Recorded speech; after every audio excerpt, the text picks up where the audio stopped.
Hey guys, what's going on? So in this video today, we're going to go over the best everything for November 2021. So that entails best arena team, best raid teams, and best DD4 teams. I will add DD5 when DD5 comes out. And obviously we can see, people who's getting through it. But let's get right into it. And this is my equivalent to a top 10 because, for example, as you can see right here, I don't think Moondragon is a top 10 character or anything, but she is kind of needed for certain aspects of the game. And it's important to note that.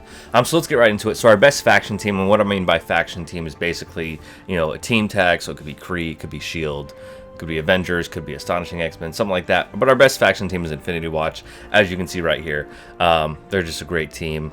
They will be probably replaced with Eternals or an aspect of the Eternals.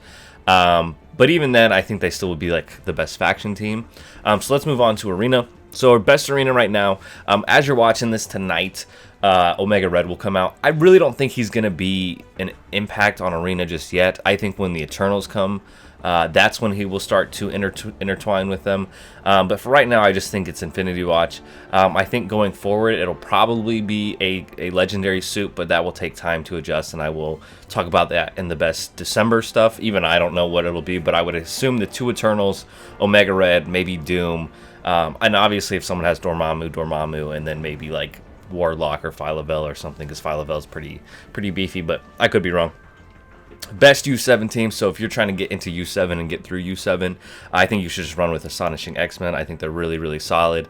I was able to auto U7 by the time we got towards the end of U7 and preparing for Doom 1. So I think if you're still just struggling with U7, this is a great team to go for. Jubilee requires Pimtech, which is pretty farmable, and then all of these characters are farmable as well. So I think this is still just a solid raid team. Going forward, I will probably not include this just because it's becoming a little bit redundant, but yeah, and they're also your best mutant team for Doom 1 and Doom 2.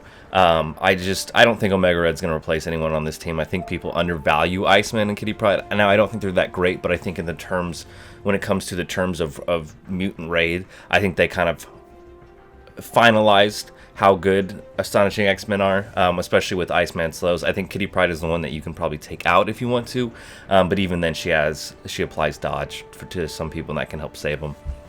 Moving on, we have our best Biodoom team. I just think for right now, it's still going to just be symbiotes until we get, I don't know, apparently there's a Sinister Six team, there's also a Spider-Verse team, there's all these rumors going around, but I think right now you can only plan on what is coming out, and I think that's symbiotes right now. Best Mystic Doom. So this is who I like to run.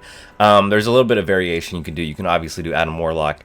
Some people do Ebony Maw, and then we have the two new Eternals coming out, and I think they could also be good as well. I just really like how much of a battery Deathpool. I think Deathpool is definitely needed, and then Cloak and Dagger as well. And then like your other two, you could do Adam Warlock, you could do Silver Surfer, you could do Doom, and then you could probably do the two Eternals too if you want. But I like the battery that Deathpool is for Doom, and obviously giving you 6 turns in a row can be great.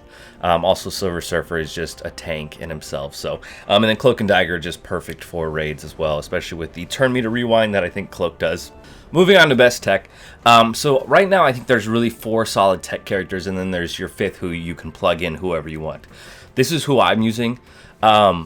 So that's kind of why it's on there, but I think there's obviously arguments for whatever case, especially depending on red stars and all that other stuff. But basically, I think Kestrel, Doc Ock, and Doom are for sure needed. Lady Deathstrike is a very solid 4th, and I've had a lot of luck with her. Tech is still difficult to get through. And then you have a 5th character, which you can do Shuri, Ghost, Nebula, Minerva, basically just someone to plug in, Misty Knight.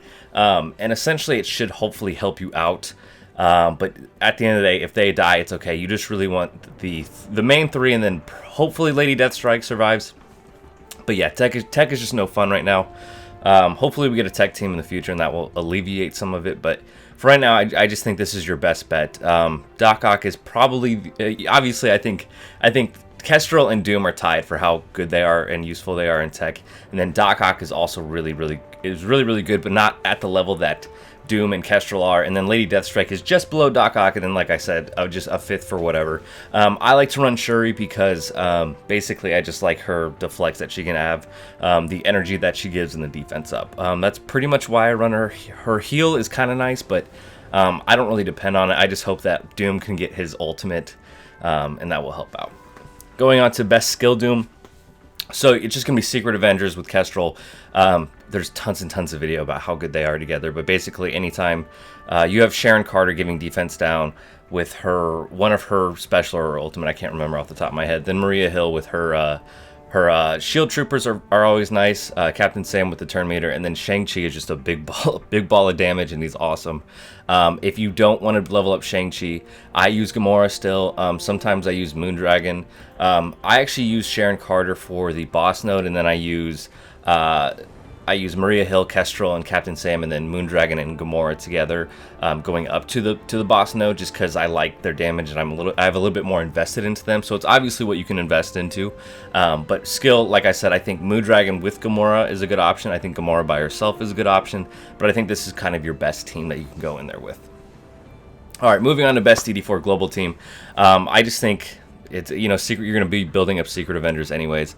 I think it's a solid start. Oh, also with that skill team, I think you can use Nick Fury, especially because you have to level them up for the Omega Red event to unlock him. But I just really don't want to recommend Nick Fury to you. I mean, he is an option and he has a little bit of boost with Kestrel, but I really don't like him, and I don't want to tell you to use them going forward, at least for right now. But best DD4 global. I'm going to say Emma and Ghost. You can obviously, if you want to, use like Iceman or something, if you're investing into Axemen for mutant raids or something, and then Ghost for global and on Tech Doom. Basically, I think if you're not in DD4 right now and you're building towards DD4, you should be using like those raid characters. But I do think Emma and Ghost are a really good combo together, with Emma slows with her special, and then Ghost extends those slows with her ultimate and also takes 15% health. And then I just think Secret Avengers are a great solid team together. Best DD4 Cosmic team. Just trust me, you can auto DD4 Cosmic with this team. Basically, it's just Infinity Watch with Kestrel and no Adam Warlock. Just trust me. They're really, really good. Best DD4 City team. I just think right now you have the 3 best symbiotes, and then you have Cloak and Dagger. And I think Cloak and Dagger are actually probably more beneficial in this than the symbiotes are. But yeah, I wouldn't recommend all symbiotes. That's a lot of alien spores. I will say Cloak does need miasma, which can be risky, so you may want to consider who you want to be putting miasmas on. I would say Deathpool needs it more for raids, but I do think Cloak can help you out greatly in DD4 City, especially with Dagger. And then best DD4 Legendary. I do think you want to be using Omega Red instead of Phoenix, if you have access to Omega Red, but he's not even out yet, so I didn't put him on there. Basically, with Phoenix and with Ebony Maw, you have a percentage health drain, and then Adam Warlock has stuns and ability blocks. Jubilee has stuns and slows, and blinds, and then Doc Ock can extend all that stuff, and he calls it a minion too. But yeah, that's going to do it for the best everything for November 2021. Let me know if you disagree with anything. There's a lot of variations with certain aspects of raids that you can be doing, but like with Mutant and with Bio, it's pretty concrete that you should stick with those 2 teams. But I want to hear if there was someone I didn't mention that I should have mentioned. But yeah, that's going to do it for this video. Thank you guys for watching. On this channel, I do guides, I do orb openings, and I do streams, and I do all sorts of Marvel Strike Force stuff. So make sure you're subscribed, hit that like button, join the Discord, follow me on Twitch, and I hope you have a great day. Bye, guys.